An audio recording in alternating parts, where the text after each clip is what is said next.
Ուժել են դե, հիմա չգիտենք էլ ովքեր են։ Չէ, ժամուտ։ Առավոտ ժամուտ։ Դիմակավորված աղացան։ Չէ, դիմակավորված չէի։ Ուղղակի ներկայացան Կոդակի մարզի աղազան եւ Քնչական։ Հետո որ հարցնում էին ինչի համար, ասին մենք տեղյակ չենք, մենք օգնող ուժն ենք։ Մեզ քանի որ ուժերը չին բավարարել, Այսինքն եկել էին դեպքի վայր, ենթադրյալ դեպքի վայր, բայց հիմնական գործը անողները չէին։ հա, հիմնական իրենք արեցին, բայց իրենք ոնց որ տեղյակ չեն, էլի։ Որ շուշուտ SMS բան էին ստանում, ասում են, ես ինչ հա։ Ասում են Մարույթ ուրիշ տեղա, մենք ուղղակի եկել ենք օգնելու։ Բայց ինչքան մնացիք ժամը եւ ձեզ ինչ պատճառաբանեցիք։ Դե հիմա մի 20 րոպե առաջ, կես ժամ առաջ է դուրս եկել։ Առավոտվա 8-ից մեղադրանք չի առաջարկվել, մեղադրանքի մեջ ամեն դեպքում գրված է աղաբեկչական գործողություններ։ Այո։ Աղաբեկչական, հենց աղաբեկչություն բառը գրված է, այն որ կներեք, բայց փետրած հավից իզաղնել է գալիս,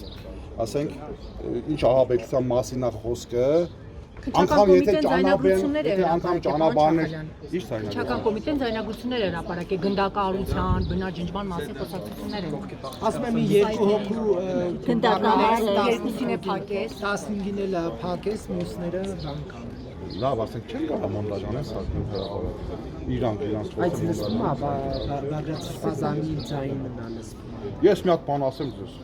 Ես Բաղդադ Սրբազանին շատ սիրում ու հարգում եմ, իսկապես ինքը շատ ուժեղ մարդ է, շատ լավ մարդ է։ Բայց այս ինչ որ հիմա իրան փորձում են վերագրել, ինքը դրանից կիլոմետրերով հեռու։ Ինձի որ վերագրեն, հələ միտեղ կարող ասեն